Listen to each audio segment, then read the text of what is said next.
Okay, it's reading time, and it's reading with Rilee. And I'm going to pick a book out here that I think she'll love. It's called Ruby May. It's about a lady who thinks she can't do anything, but she really can. Let's read all about it.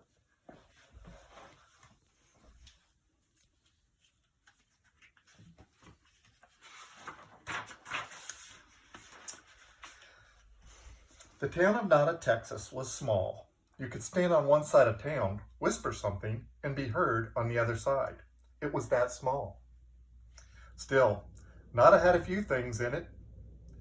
There was a general store, an abandoned train depot, a three-legged dog, and the world headquarters for universal peace and understanding. The world headquarters was in the home of Miss Ruby May Foote. Ruby May had a big dream.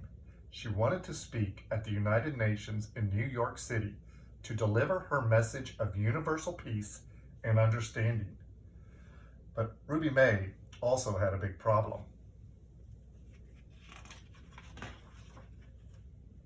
She was tongue-tied. Sometimes she mixed up the letters of words. "There is nothing like a well-boiled icicle," she would say. Without meaning to, she insulted people. "Why, Ruby May, you look mighty cool in that cotton dress. You don't look so hot yourself." At other times, for no apparent reason, she was just plain incomprehensible. Chud wah buzz baba snizzle. Because of this, the residents of Nada had written off Ruby May Foote as a goofball.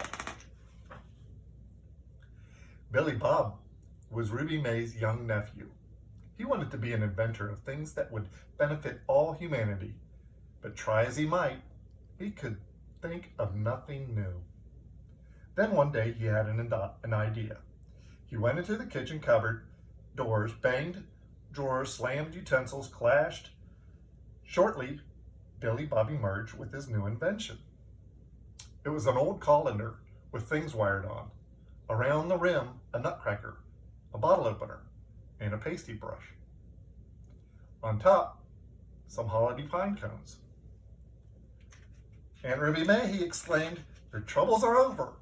Put this on and get ready to give your message to the world." "Feel anything?" asked Billy Bob. Ruby May shook her head. The pine cones rattled dryly. "Speak," urged her nephew. He made a few adjustments. "Anything now?" "Nothing, Bobby Bill," she replied. Bolly Bib. Bibby Blob. Removing it from the auntie's head, the boy disappeared into the kitchen. Moments later, he returned with a new improved apparatus. He had taken off the pine cones and added a melon ball scoop, a wire wrist, and a corkscrew standing upright. And it worked. 70 years ago. Nothing daunted Ruby May now that she could talk straight. First, she became the mayor of Nada, then the governor of Texas. Hers was a meteoric rise. Curiously, she never appeared in public without a big hat on her head.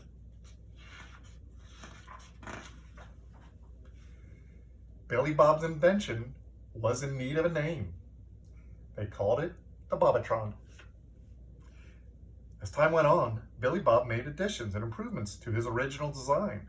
And as the Bobatron grew, so grew Ruby May's hats. At last it happened. Ruby May was invited to speak to the United Nations General Assembly in New York. Ruby May and Billy Bob took a taxi from the airport to the United Nations Plaza. For the special occasion, she wore an enormous hat covered with doves of peace. Then disaster struck. With a rush of wings and a savage shriek, a pigeon hawk swooped down from a nearby skyscraper and snatched the hat in its powerful talons. Away the bird flew to some distant eyrie, taking with it the doves of peace, the hat, and the Bobatron.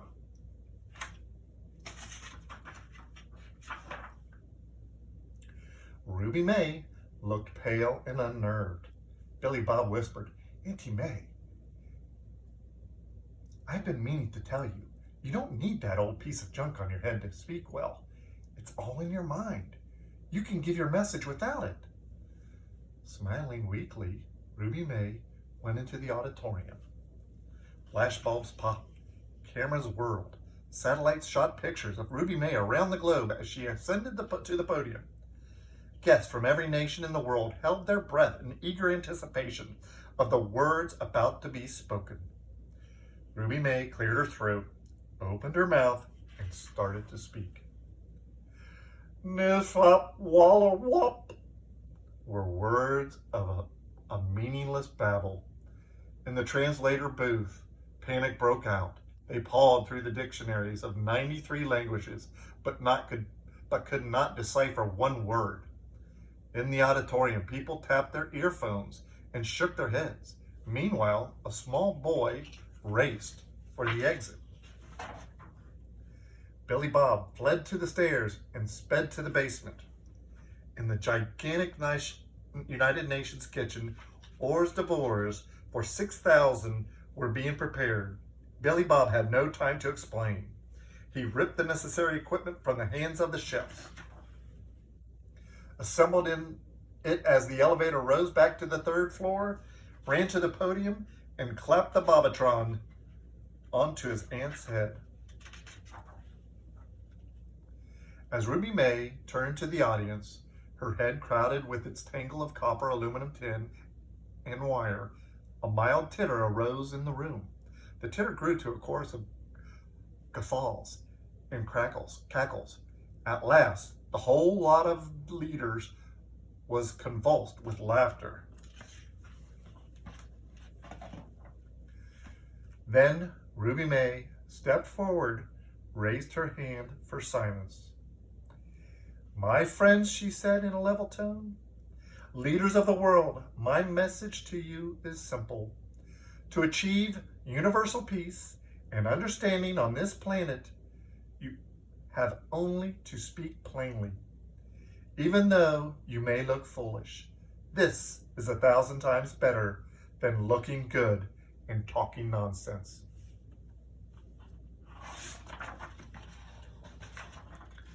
The planet Earth was small.